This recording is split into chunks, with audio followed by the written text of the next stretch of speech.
ప్రతి ఉదయం దేవుని వాగ్దానం అనే కార్యక్రమానికి ప్రేమతో మిమ్మల్ని ఆహ్వానిస్తుంటున్నాను. ఈ ఉదయకాల సమయంలో దేవుడు మన కొరకు ఏర్పాటు చేసినటువంటి వాక్య భాగము 126వ కీర్తన 5వ వచనాన్ని ధ్యానించుకుందాం. 126వ కీర్తన 5వ వచనాన్ని ధ్యానించుకుందాం. కన్నీళ్లు విడిచుచు విత్తువారు సంతోషగానముతో పంట కోచెదరు. క్రీస్తునందు ప్రియమైన దేవుని బిడ్డలారా, ఈ ఉదయకాల సమయంలో పరిశుద్ధాత్మ దేవుడు మనకిస్తున్నటువంటి వాగ్దానము, కన్నీళ్లు విడ్చుచు విత్తువారు సంతోషగానముతో పంట కోసెదరు. ఈ యొక్క వాగ్దానాన్ని దేవుడు మనకును మన కుటుంబాలకును ఆశీర్వాదకరముగా మార్చునుగాక. ఈ యొక్క మాటల్లోని ఆత్మీయ సత్యాలను, ఆత్మీయ అర్థాలను మనం గ్రహించినట్లయితే, కన్నీళ్లు విడ్చుచు విత్తువారు సంతోషగానముతో పంట కోసెదరు.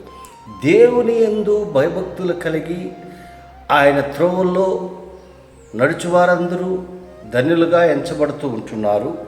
అంత మాత్రమే కాదు, కానీ మరి ఆయన యందు విశ్వాసం ఉంచేటువంటి వారు మరి అత్యధికముగా ఆశీర్వదింపబడతారని దేవుని యొక్క వాక్యంలో మనం చూస్తుంటున్నాం. మరి ఈ యొక్క మాటలు ఇశ్రాయేలు యొక్క ప్రజలను ఉద్దేశించి కీర్తనకారుడు రచిస్తూ ఉంటున్నాడు. అందుకే 3వ వచనంలో మనం గమనించినట్లయితే అక్కడ ఒక సత్యాన్ని మనం చూస్తుంటున్నాం. యెహోవా మన కొరకు గొప్ప కార్యములు చేసి ఉన్నాడు, మనము సంతోషభరితులమైతిమి. మరి దేవుడు మన పట్ల, మన కుటుంబాల పట్ల గొప్ప కార్యాలను ఆయన జరిగించి ఉంటున్నాడు. అందును బట్టి మనం ఈరోజు ఈ స్థితిలో మనం ఉంటున్నాం.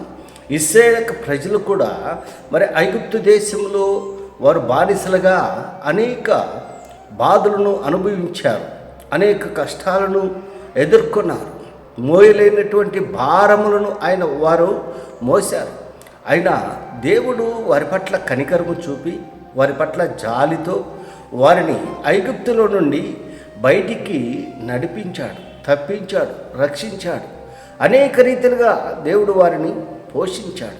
క్రీస్తునందు ప్రియమైన దేవుని బిడ్డలారా, వారు కష్టాల్లో ఉన్నప్పుడు, వారు ఇరుకుల్లో ఉన్నప్పుడు, ఇబ్బందుల్లో ఉన్నప్పుడు దేవుడు వారిని ఎంతగానో కాచి కాపాడుతూ ఉంటున్నాడు.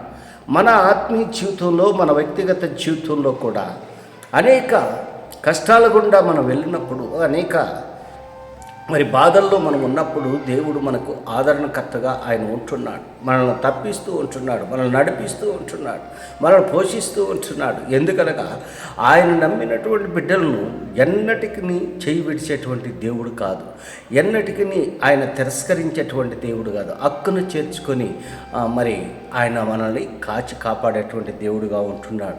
కన్నీళ్లతో ఒకవేళ నువ్వు బాధపడుతూ ఉన్నట్లయితే సంతోషాన్ని నింపేటువంటి దేవుడు, నీ దుఃఖాన్ని సంతోషంగా నింపేటువంటి దేవుడు. మరి అందుకే ఇక్కడ కన్నీళ్లతో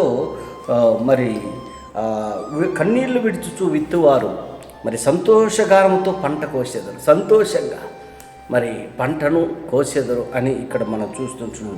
క్రీస్తునందు ప్రియమైన దేవుని బిడ్డలారా, ఈ ఉదయకాల సమయంలో ఒకవేళ కన్నీటితో నువ్వు ఉంటున్నావు, దుఃఖంలో నువ్వు ఉంటున్నావు, నీ దుఃఖాన్ని సంతోషంగా మార్చగలిగినటువంటి దేవుడు మన దేవుడు. నీ యొక్క బాధల నుండి విడిపించేటువంటి దేవుడు మన దేవుడు. ఎందుకనగా ఆయన సర్వశక్తి కలిగినటువంటి దేవుడు. ఆయనకు సమస్తము సాధ్యమైనటువంటిది. ఆయనకు అసాధ్యమైనటువంటి కార్యం ఏది లేదు. ఒకవేళ నువ్వు దుఃఖంలో ఉన్నట్లయితే, దేవుని సన్నిధిలో ప్రార్థించినట్లయితే, నీ దుఃఖంని తీసివేసే, సంతోషాన్ని నింపే దేవుడు మన దేవుడని ఈ కొద్ది మాటల ద్వారా నేను హెచ్చరిక చేస్తాను. దేవుడి యొక్క మాటలను మరెక్కువగా మీకును, మీ కుటుంబాలను ఆశీర్వాదకరంగా మార్చిన గాక. ఆమేన్.